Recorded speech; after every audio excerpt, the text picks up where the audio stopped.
은혜가 풍성하신 하나님께서 우리를 주의 보좌 앞으로 불러주시니 감사드립니다. 우리의 빛이 되시는 하나님께서 우리의 심령에 은혜를 베풀어 주셔서 모든 어두움이 사라지게 하시고 빛 되신 주님으로 말미암아 즐거워하는 복된 하루가 되게 하여 주옵소서. 거룩하신 예수님 이름으로 기도드립니다. 아멘. 찬송가 323장입니다. 푸른마다 나서리모 어디든지 가오리다. 괴로우나 즐거우나 주만 따라가오리니 어느 누가 막으리까. 죽음이 늘 막으리까. 어느 누가 막으리까. 죽음이 늘 막으리까. 악을 골짜 힘들에도 복음 들고 가오리다. 소돔 같은 거리에도 살아남고 찾아가서 종의 몸에 지닌 것도 아낌없이 드리리다. 종의 몸에 지닌 것도 아낌없이 드리리다. 존귀 영광 모든 만세 주님 홀로 받으소서. 멸시천대 십자가는 제가 지고 가오리다. 이름 없이 빛도 없이 감사하며 섬기리다. 이름 없이 빛도 없이 감사하며 섬기리다. 아멘. 역대상 23장 1절부터 6절 말씀입니다. 역대상 23장 1절부터 6절입니다. 23장 전체가 본문인데 1절부터 6절까지만 보도록 하겠습니다. 찾으셨으면 교독하도록 하겠습니다. 다윗이 나이가 많아 늙음에 아들 솔로몬을 이스라엘 왕으로 삼고 레위 사람은 30세 이상으로 기수하니 모든 남자의 수가 38,000명인데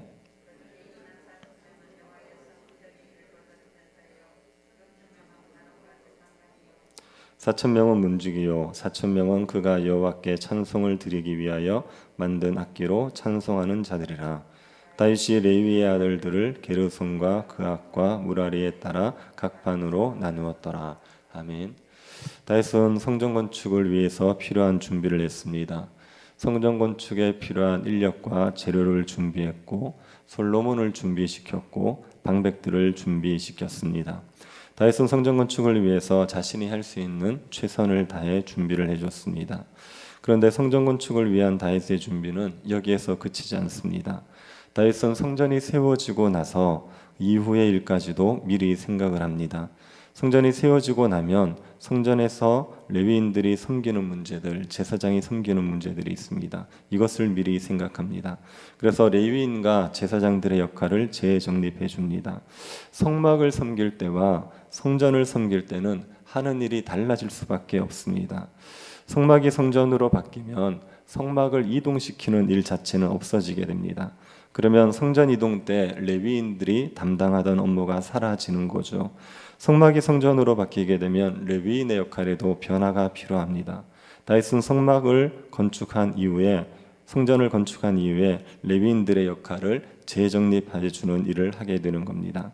다윗은 이 일을 솔로몬을 이스라엘 왕으로 삼은 이후에 있습니다. 다윗의 아들 중에 다윗의 왕위를 차지하기 위해 욕심을 냈던 아들들이 있습니다. 압살롬이 다윗의 왕위를 차지하고 싶어서 반란을 일으켰었죠. 그리고 아도니아는 다윗의 허락을 받지 않고 스스로 왕이 되었습니다. 이런 상황에 다윗이 솔로몬을 후계자로 지목합니다. 다윗이 솔로몬을 후계자로 지목한 것은 하나님의 뜻에 따른 겁니다. 하나님께서 솔로몬이 이스라엘의 왕위를 이어서 성전을 건축할 것이라고 말씀하셨기 때문에 다윗이 솔로몬을 후계자로 지목했습니다. 그러고 나서 다윗이 이스라엘의 모든 방백과 제사장과 레위 사람들을 모읍니다. 제사장들과 레위인의 역할을 재정립하기 위해서 방백과 제사장과 레위 사람을 모은 겁니다. 다윗은 나이가 많아서 왕위를 솔로몬에게 넘겨줬습니다. 그럼에도 불구하고 성전에 대한 애정을 가지고 레위인과 제사장의 역할을 재정립하는 일을 하는 거죠. 이것은 다윗이 하나님에 대해서 얼마나 열심을 가지고 있는지를 보여줍니다. 다윗은 힘이 닿을 때까지 하나님을 잘 섬기기 위해서 할 수 있는 최선을 다하고 있습니다. 노년이 되어서 기력이 약해지면 보통은 복잡한 일을 신경 쓰고 싶지 않습니다. 그저 편하게 지내고 싶은 마음뿐입니다. 그런데 다윗은 성전을 섬기는 일을 위해서 최선을 다하고 있는 거죠. 하나님을 향한 다윗의 열심이 얼마나 뜨거운지를 보여주고 주는 겁니다. 다윗은 레위인의 역할을 재정립하기 위해서 먼저 레위인의 인구 조사를 하게 됩니다. 다윗은 이전에도 인구 조사를 한 적이 있습니다. 그때는 하나님의 징계를 받았지요. 그건 다윗이 인구 조사를 한 동기가 잘못되었기 때문입니다. 레위인의 인구 조사는 레위인의 역할 분담을 위한 인구 조사였기 때문에 아무런 문제가 되지 않았습니다. 레위인의 인구를 조사할 때 30세 이상을 기수합니다. 그런데 민수기 4장을 보면 레위인들은 30세 이상을 기수합니다. 민수기 4장을 보면 레위인들은 30세에서 50세까지 성막을 섬기도록 했습니다. 그러니 다윗이 30세 이상 레위인을 기수한 것은 민수기의 말씀을 따른 것으로 이해할 수 있습니다. 그런데 24절을 한번 보시겠습니까? 24절을 한번 보시면은 다윗이 20세 이상의 레위인을 인구조사한 것으로 나옵니다. 다윗이 레위인의 인구조사를 할 때 20세 이상을 한 것으로 나오죠. 그래서 이게 본문 안에서 서로 충돌되는 내용입니다. 그리고 또 27절을 보면 다윗이 레위인을 20세 이상 계수하도록 유언한 것으로도 나옵니다. 이것을 보면 다윗이 레위인의 인구를 조사할 때 20세 이상을 조사했던 것 같습니다. 그런데 그 중에 30세 이상의 수만 기록한 것으로 보입니다. 다윗은 성전을 섬기는 레위인의 연령을 20세 이상으로 낮추었던 것으로 보입니다. 그 이유는 성막과 달리 성전에서 섬기는 일이 연령이 어려도 가능했기 때문일 것입니다. 또 성막보다 성전에서 섬길 레위인의 수가 더 많이 필요했기 때문에 연령을 낮췄을 수도 있습니다. 20세 이상 레위인이 성막을 섬기겠지만 레위인의 수는 30세 이상만 기록하고 있습니다. 30세 이상 레위인의 수가 얼마인지 한번 보시겠습니까? 3절에 보시면은 3만 8천 명 이렇게 얘기하고 있죠. 민수기에도 레위인의 수가 기록되어 있습니다. 민수기에서 레위인의 수는 8,580명으로 기록하고 있습니다. 이 레위인의 수에 비하면 다윗 시대 레위인의 수가 4배 가까이 늘어나 있습니다. 다윗이 이 레위인들을 4부류로 나누어서 역할을 맡깁니다. 4절 한번 보시면 그 중에 2만 4천 명은 여호와의 성전 일을 보살피는 자요 이렇게 얘기하고 있죠. 2만 4천 명은 성전을 섬기는 일을 하도록 역할을 분담했습니다. 성전 섬기는 일은 구체적으로 어떤 것이냐? 그것이 28절부터 보면 기록이 되어 있습니다. 28절을 한번 보시겠습니까? 그 직분은 아론의 자손을 도와 여호와의 성전과 뜰과 골방에서 섬기고 또 모든 성물을 정결하게 하는 일, 곧 하나님의 성전에서 섬기는 일과 성전을 섬기는 일은 아론 자손 제사장을 돕는 일입니다. 성전과 성전의 뜰과 성전에 붙어있는 골방에서 일을 하게 됩니다. 성전에 있는 물건을 정결하게 하는 일을 하고 그리고 또 진설병이라고 성막에 성전에 진설하는 그 떡을 만드는 일도 합니다. 그리고 소재물로 쓸 무교 전병도 만들고 과자 굽는 일, 반죽하는 일도 하는 겁니다. 저울과 자도 관리를 했습니다. 제사를 드릴 때 고운 가루는 얼마, 기름은 얼마, 포도주는 얼마 이렇게 정해져 있습니다. 그 정해진 양만큼 측정해서 제사장에게 주는 일이 레위인의 역할이었습니다. 또 레위인들은 제사장들이 안식일이나 초하루나 절기에 번제를 드리면 그 옆에서 수정을 들게 되어 있습니다. 성전에서 섬기는 레위인들은 성전의 일과 제사장을 수정드는 일을 하게 됩니다. 이 수가 24,000명이었습니다. 그리고 레위인 중에 6,000명은 관원과 재판장이 됩니다. 4절 하반절 보시면 6,000명은 관원과 재판관이요. 이들은 재판을 담당하는 레위인들입니다. 우리나라에서는 재판을 할 때 헌법을 기준으로 재판을 합니다. 이스라엘에서는 율법을 기준으로 재판을 하지요. 그러니 율법을 잘하는 레위인들이 재판관의 역할을 하게 되는 겁니다. 신명기 17장을 보면 이스라엘 백성들은 재판할 것이 있으면 각 성에 있는 재판관들에게 가서 재판을 받습니다. 그런데 각 성에서 해결이 되지 않는 문제가 있으면 중앙 성소에 있는 레위인 재판관에게 가서 재판을 받게 했습니다. 지방 재판관들이 해결하기 어려운 문제들은 율법에 정통한 중앙 성소의 레위 재판관이 담당하는 거죠. 이스라엘 백성들이 이 율법에 따라 레위인 재판관들을 세웠던 것 같습니다. 다윗은 이 레위인 재판관을 6,000명을 세워서 이스라엘 백성들의 송사 문제를 담당하게 했습니다. 그리고 레위인 중에 4,000명은 문지기가 됩니다. 5절 한번 보시면 5절 상반절에 4,000명은 문지기요 이렇게 되어 있습니다. 성전 문지기들은 성전의 동서남북에 있는 문들을 지킵니다. 그리고 성전의 모든 방과 곳간도 지킵니다. 성전 문지기들은 돌아가면서 문을 지킵니다. 한 번 문을 지키면 7일간 문을 지킵니다. 7일이 지나면 교대를 하는 겁니다. 성전의 문은 24시간 지키게 되어 있습니다. 밤에도 문을 지킵니다. 밤에는 성전 문을 닫아 두었다가 아침이 되면 문을 열어줍니다. 이 성전 문지기 제도는 다윗과 사무엘이 만들었습니다. 그리고 성전 문지기로 섬긴 사람들은 비느하스의 후손들입니다.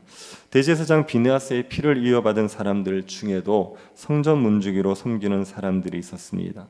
그러니 이들이 볼품없는 사람들이 아닙니다. 문지기 일은 하찮은 일도 아니지요. 성전 문지기가 성전에서 잘 지켜줘야 성전 예배가 제대로 드려질 수 있고 성전의 오염을 막을 수가 있습니다. 부정한 자가 성전에 들어오면 성전이 더럽혀지지요. 그래서 부정한 자가 성전에 들어오지 못하도록 성전을 거룩하게 지키는 일을 하는 것이기 때문에 문지기 일도 굉장히 귀한 일입니다. 성전에서 섬기는 일들 중에 귀하지 않은 일이 하나도 없습니다. 성전에서 섬길 수 있는 것 자체가 하나님의 특별한 선택을 받은 사람들의 특권이지요.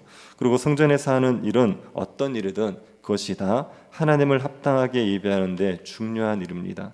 다윗이 성전 문지기로 4,000명을 세웠고 이들이 하는 일이 성전을 지키는 중요한 일이었습니다. 그리고 38,000명 중에 이제 남은 4,000명 그들을 찬양대로 세웁니다. 5절 중반절에 보시면 4,000명은 그가 여호와께 찬송을 드리기 위해 만든 악기로 찬송하는 자들이라. 찬양대는 아삽, 헤만, 여두둔의 자손들이 섬깁니다. 찬양하는 레위인들은 아침 저녁으로 하나님을 찬양하는 일을 합니다. 레위인들이 하나님을 찬양하는 일을 하게 된 것은 다윗 시대에 새롭게 부여된 역할입니다. 성막이 성전으로 바뀌면서 레위인들이 성막 기구를 옮기는 일을 하지 않아도 됩니다. 성전 시대가 열리면서 레위인이 하던 역할들도 사라지지요. 그와 함께 레위인들에게 새로운 역할이 주어졌는데 그것이 하나님을 찬양하는 일입니다. 이들은 성전의 골방에 거주하면서 다른 일을 하지 않고 하나님을 찬양하는 일만 했습니다.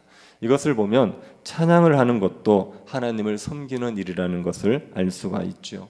다윗은 레위인을 모두 네 부류로 나누어서 역할을 분담시켰습니다. 성전을 섬기는 일, 간원과 재판관으로 섬기는 일, 문지기로 섬기는 일, 찬양대로 섬기는 일 이렇게 역할을 나누어서 분담했습니다. 이 레위인들은 레위의 세 아들 게르솜과 그핫과 무라리의 자손입니다. 6절 한번 보시면 다윗이 레위의 아들들을 게르손과 그핫과 무라리에 따라 각 반으로 나누었더라. 그핫이라는 사람은 고핫이라고도 불리지요. 이 세 사람이 레위인들의 조상, 레위의 세 아들이고 이들이 레위인들의 조상들이 되는 겁니다. 이들에게 역할을 분담시켰는데 이들의 족보가 7절부터 23절에 기록이 되어 있습니다. 레위인들은 하나님을 섬기도록 특별하게 선택받은 사람들입니다. 이들은 이스라엘 백성들을 대신해서 성전에서 하나님을 섬기고 있습니다. 이스라엘 백성들은 레위인들이 하나님의 성전을 섬기는 일에 전념할 수 있도록 생계를 책임져 줍니다. 그러니 레위인들은 성전에서 섬기고 밤낮 성전에만 섬길 수 있고, 레위인들이 성전에서 하나님을 섬기고 있는 것은 이스라엘 백성들이 하나님을 섬기고 있는 것이기도 합니다. 하나님의 백성들이라면 누구라도 성전을 섬겨야 됩니다. 하나님께서는 하나님의 백성들에게 성전을 섬길 수 있는 역할을 분담해서 맡기는 겁니다. 그 일을 이스라엘에서는 레위인들이 대신하고 있는 것이요. 레위인들이 성전을 섬기는 것은 오늘날 교회로 말하면 성도들이 교회를 섬기는 것이라고 할 수 있습니다. 성도들은 교회를 섬기도록 하나님께서 부르셨고, 또 교회를 섬기도록 하나님께서 은사를 주셨습니다. 성도들 각자에게 은사가 있습니다. 어떤 성도에게는 가르치는 은사가 있고, 어떤 성도에게는 다스리는 은사가 있고, 어떤 성도에게는 구제의 은사가 있습니다. 성도들은 각자가 하나님께 받은 은사대로 하나님의 교회를 섬겨야 됩니다. 하나님의 교회를 섬기는 일에 있어서 중요한 일, 중요하지 않은 일은 없습니다. 모든 일이 다 중요하지요. 교회를 섬기는 일에서 아무리 작은 일도 교회를 섬김에 있어서 중요한 일입니다. 성전을 섬기는 레위인들이 하던 일 중에 반죽 만드는 일이 있습니다. 반죽 만드는 일을 하는 레위인이 있었습니다. 그 레위인의 일이 하찮다고 할 수 있습니까? 반죽 만드는 일이 제대로 되지 않으면 소제물을 만들 수 없고, 그러면 하나님께 드리는 제사를 제대로 드릴 수 없습니다. 그러니 반죽 만드는 일도 하찮은 일이 아닙니다. 교회에서 섬기는 일이 아무리 작아 보여도 그 일은 하찮은 일이 아닙니다. 그 일을 담당하는 사람이 없으면 교회가 충만해질 수가 없습니다. 그러니 교회를 섬기는 모든 일들이 다 중요합니다. 성도들은 어떤 일이든 교회를 섬기기 위해서 봉사 일을 해야 됩니다. 하나님께서 주신 은사로 교회를 섬겨야 됩니다. 교회를 위해서 기도하는 일, 이것도 교회를 섬기는 일이고, 찬양하는 일도 교회를 섬기는 일입니다. 우리가 힘이 남아있는 동안 주를 사랑하는 마음으로 교회를 섬기면서 살아가는 것, 그것이 성도로서 합당하게 살아가는 방식이고 충만하게 살아가는 방법입니다. 우리가 하나님의 교회를 섬기면 하나님께서 우리에게 필요한 것들을 공급해 주시지요. 레위인들은 기업이 없습니다. 하나님이 레위인들의 기업입니다. 하나님께서는 레위인들이 하나님을 잘 섬기기만 하면 모든 필요한 것들을 채워주셨습니다. 우리도 마찬가지입니다. 우리가 하나님께서 주신 은사를 따라 교회를 섬기고 하나님을 섬기면 하나님께서 우리에게 필요한 것들을 더하여 주셔서 우리가 염려 없이 살아갈 수 있도록 은혜를 베풀어 주십니다. 우리에게 주신 은사를 따라 하나님을 섬기면서 살아가는 주의 백성들이 될 수 있기를 바랍니다. 주님 부르실 때까지 힘 있는 대로 주님의 교회를 섬기는 일을 충성스럽게 감당하면서 살아가는 주의 백성들 될 수 있기를 간절히 바랍니다. 자비하신 하나님, 우리를 사랑하셔서 교회로 불러주신 것 감사드립니다. 우리에게 주신 은사를 따라 교회를 섬기면서 살아가게 하여 주옵소서. 주님을 영화롭게 하는 이 일에 불러주신 것이 얼마나 복된 줄을 알고 주님을 기쁨으로 섬기는 주의 백성들이 되게 하여 주옵소서. 걸어가신 예수님 이름으로 기도드립니다. 아멘. 하늘에 계신 우리 아버지여, 이름이 거룩히 여김을 받으시오며 나라의 임하옵시며 뜻이 하늘에서 이룬 것 같이 땅에서도 이루어지이다. 오늘날 우리에게 일용할 양식을 주옵시고 우리가 우리에게 죄 지은 자를 사하여 준 것 같이 우리 죄를 사하여 주옵시고 우리를 시험에 들게 하지 마옵시고 다만 악에서 구하옵소서. 대개 나라와 권세와 영광이 아버지께 영원히 있사옵나이다. 아멘. 오늘 예배를 위해서 기도해 주시고 또 오늘 하루도 교회를 섬기는 우리 성도들에게 하나님께서 은혜 베풀어 주시기를 기도해 주십시오. 오늘부터 오늘 있을 전도회 모임 위해서 기도해 주시고 교회 사역들 또 새 교회당 건축 위해서 기도해 주시고 개인적으로 기도하시기 바랍니다.